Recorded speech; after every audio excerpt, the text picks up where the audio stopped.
ประมาณมันยอดวิวก็ยังมีมาสนับสนุนดิไหวไปแม่ตายบ่นะว่าทอยไปตายเดียวซื้อยังผู้สาวเป็นยังซื้อออนไซ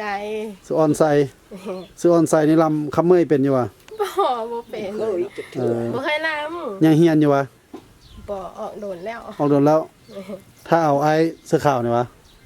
เรามีเมียแล้วติบ่แล้วสู้เรามาส่งหาเมียก่อนตามเมียแล้วนี่เราป้าเมียให้บ่เราหักสู้มัดแขนเราก็เลยว่ามาส่งหาเมียว่าซั่นเด้ออนไซออกเมียได้จักปีละก็หลายปีแล้วหลายปีแล้วอยู่ปหาแล้วยาอยู่บ้านนี่เฮ็ดหยังอยู่ละเนาะให้เห็นหน้าแม่เฒ่าเด้มื้อนี้บ่ได้ไปเวียกใส่บ่มื้อนี้บ่อยู่เฮือนเนาะอันทางในนี่เด้เบิ่งแน่ทางในนี่ขอถ่ายเด้อหน่อยนึงกำลังแต่งกินอยู่บ่เฮ็ดหยังกินมื้อนี้แกงหน่อไม้แกงหน่อไม้โอ้เนาะเป็นตาซีมนำแหละอันผู้สาวน้อยนี่ซื้อหยังขอถามเด้อก้าซื้อหยังก็มิก้าปลาซื้อคือว่างามแท้ว่าบ่เที่ยวบ้านแกงนอกก็สุกเรียบร้อยแล้วเนาะสุกแล้วปกติมื้อนี้ไปเฮ็ดเวียกบ่หรือว่าบ่ได้ไปใส่บ่ได้ไปซ้ายอยู่เฮือนเฮ็ดน้ำปั่นขายเฮ็ดน้ำปั่นนี่ห้วยเป็นตาซีมแท้ว่าซิมแล้วพวกไปใส่ซะมื้อนี้น้อยนี่หลายไปอยู่เทิงนี่วะเอาขอบใจเด้ออันนี้สิแกงเอาใส่แกงง้อมานี่เฮ็ดอันนี้นั่นแหละเฮ็ดหูหนูเนาะเขาเนาะแม่น่ะบ้านจะเอิ้นเฮ็ดหูหนูอ่ะบ้านค่อยเอิ้นผู้สาวเฮ็ดตั้นเนาะผู้สาววันนี้อ้ายถามแม่หน่อยนึงพี่น่ะ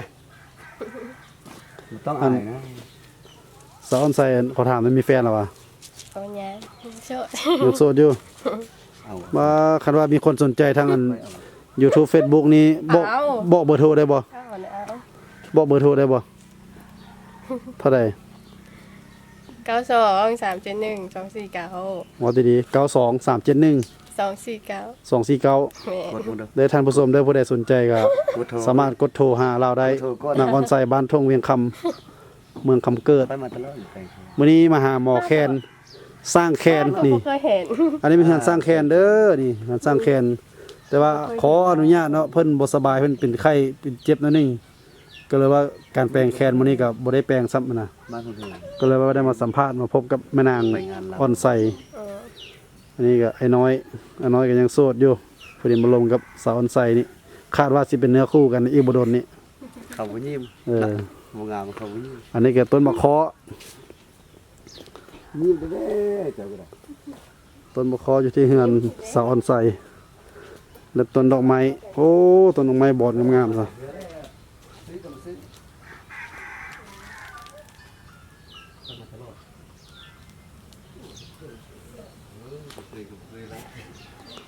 ปีนี้มะม่วงเป็นหลายอยู่ได้ปีมารักษาส่วนใดแล้วมั้งมานี่น่ะไปเขียน4เทื่อนี่แหละมา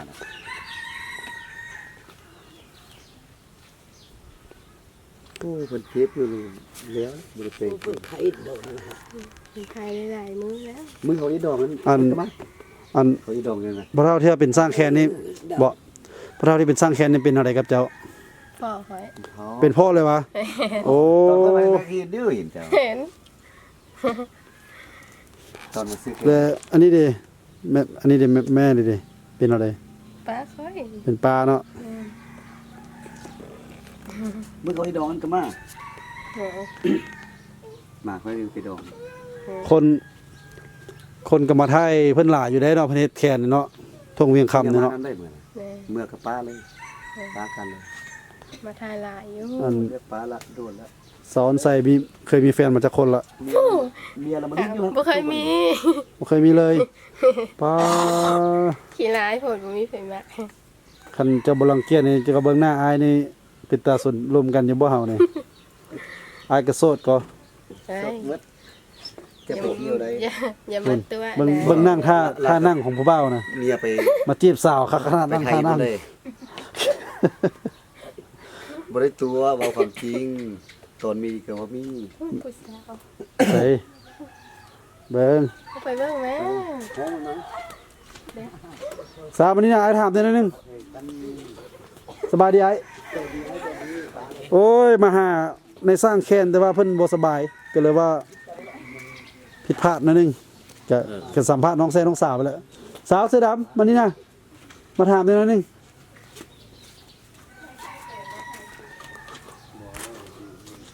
สบายดีบ่ได้ไปทางใดน้องวันนี้เนาะโอ้มาขอกำลังสิเป็นมากมาขอเฮือนสาวออนไซในสร้างแคนบ้านทงเวียงคำ ผู้เฒ่าเท่าพุทธ เบิ่งสิย่างไปหาผู้สาวเสื้อดำก่อน เท่าก็ ย่างไปหาเสื้อดำก่อนคันบ่มาหานะเข้าไปจำเฮือนแล้วเด้คันบ่มาหานะ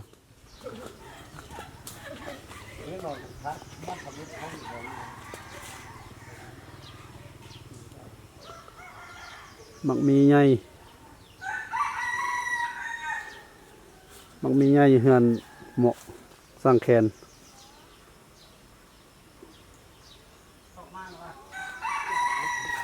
นอกจากนี้ก็มีหมักมอนไข่โอ้มอนไข่ตกนี่สดๆเลยนี่แกมาเบิ่งดูเป็นอะไรโอ้สดๆจากต้นเลยนี่อันนี้เคยหมักมอนไข่นี่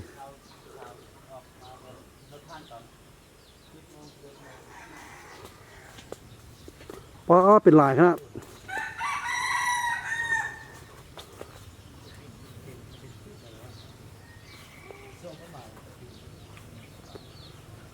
นี่ท่านผู้ชมมันหากระตกมานี่ว้าบังสิไปแกะซีมันก่อน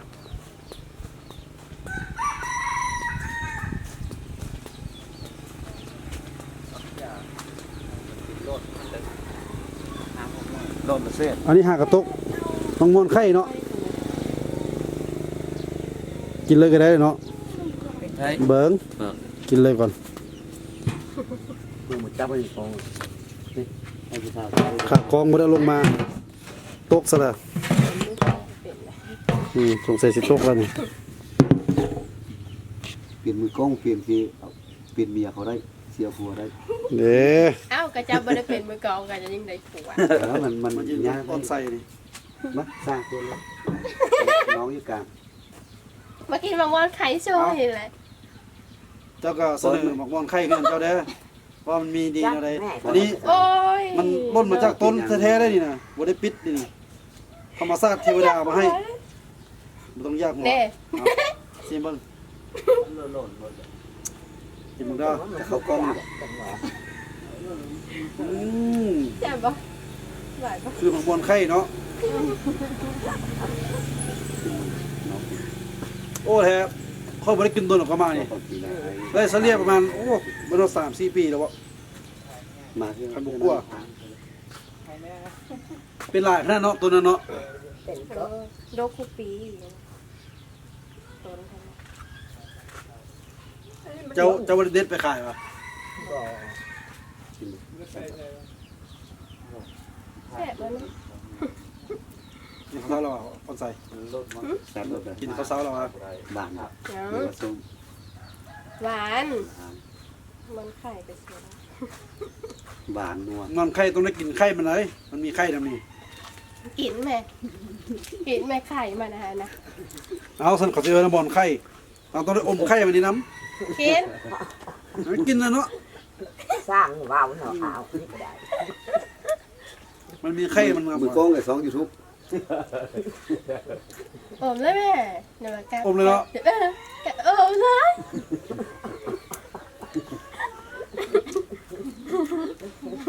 เอาต้องอมด้วยนี่ บ่ เอาเขาอมมันต้องก็อมไปอมนำกัน บ่ ที่สามัคคีกัน บ่ค่อยบ่ ไม่ป้อนหรอก บ่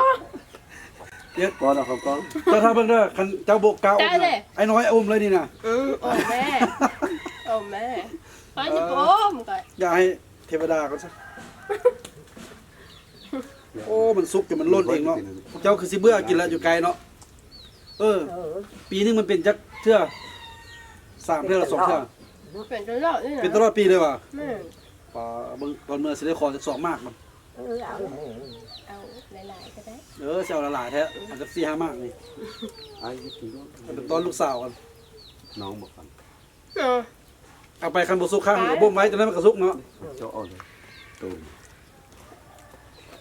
โอ้แท้เด้อออนไซด์เด้อขอนี่เด้ออาจจะ4-5มากก่อน เอาโลด มันเท่าไหร่ ก็คือว่าแซ่บอยู่ก่อนแหละแต่ว่ากินแล้วจะได้ล้างมือล้างมือก่อน ล้างไป แน่น้ำอยู่ข้างใน แล้วแต่เด้อ มือเหลือง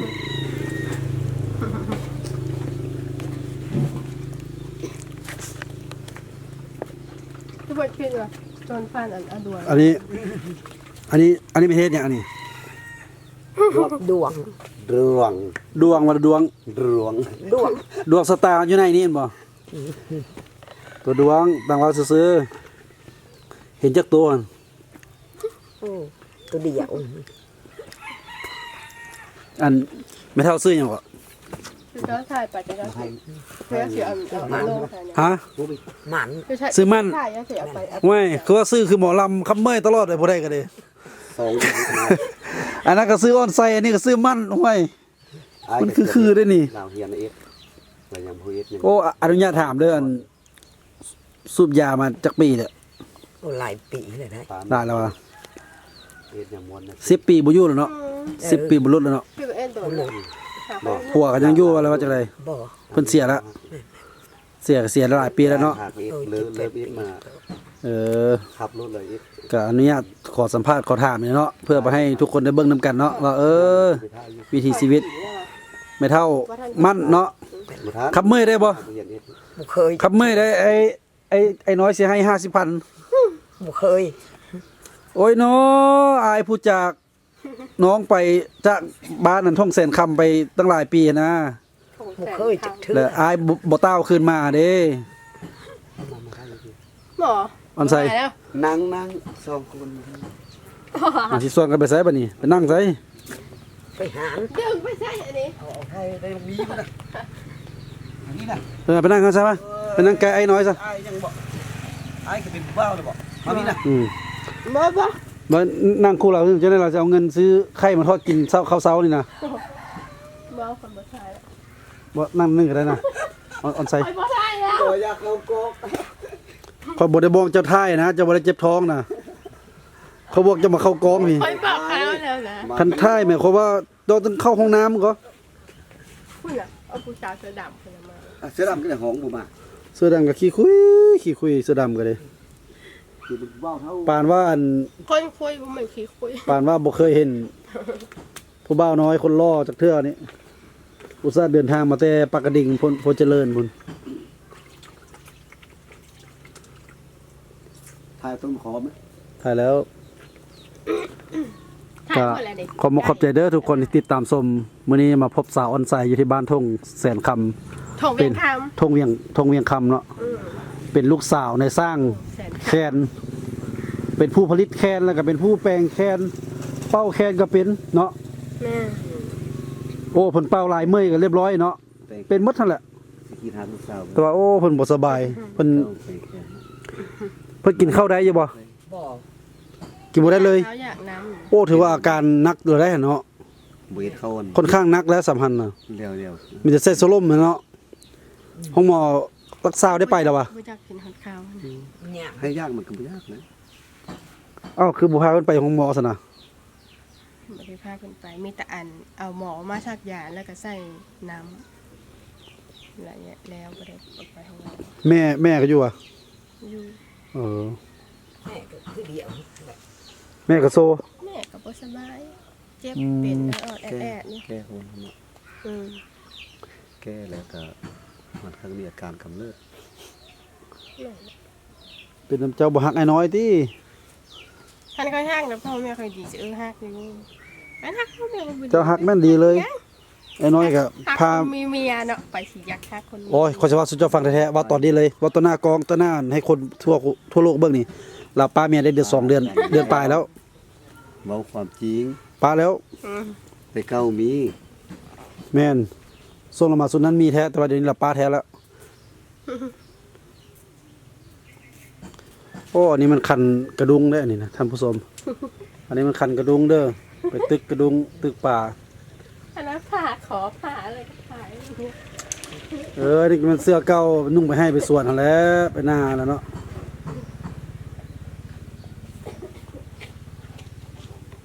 ไปเลาะเบิ่ง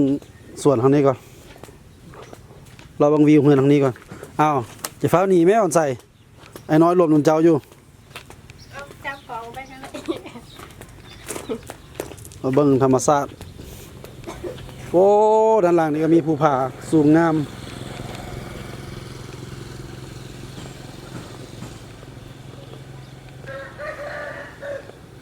ภูสูง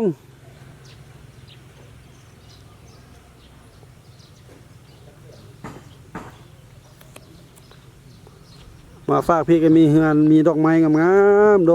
อกเจีย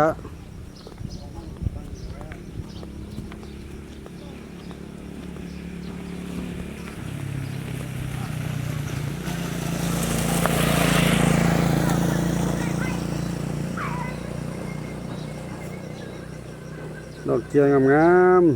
ๆสีบัวแก่ๆมานี่ก็มีมะม่วงเป็นดกๆฝากให้มันสีเขียวๆมันต้นมะขามกำลังออกใบไม้อ่อนๆไก่แม่2 ตัวไก่ผู้ตัวหนึ่งโอ้ไก่ผู้นี่ก็สงสัยจะมีแฟน2 คนนี่นะแฟนนี่ก็ใส่เสื้อดำหมดทั้งสองตัวเองใส่เสื้อแดงมีแฟน2 คนแท้ๆอันนี้นะเนาะ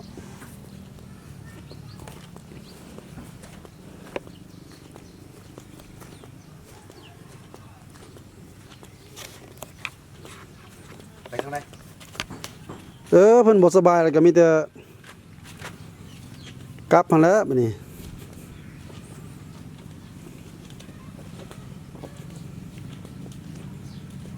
เฮ็ดจังได๋กลับเนาะ ครับ เด้อสาวออนไซกลับกันเด้อ ครับเลยเนาะ เพราะเพิ่นก็บ่สบายเด้เด้อพ่อเฒ่าเด้อกลับกันเด้อกลับก่อนบ๊ายบาย แต่เงินพร้อมดีแล้ว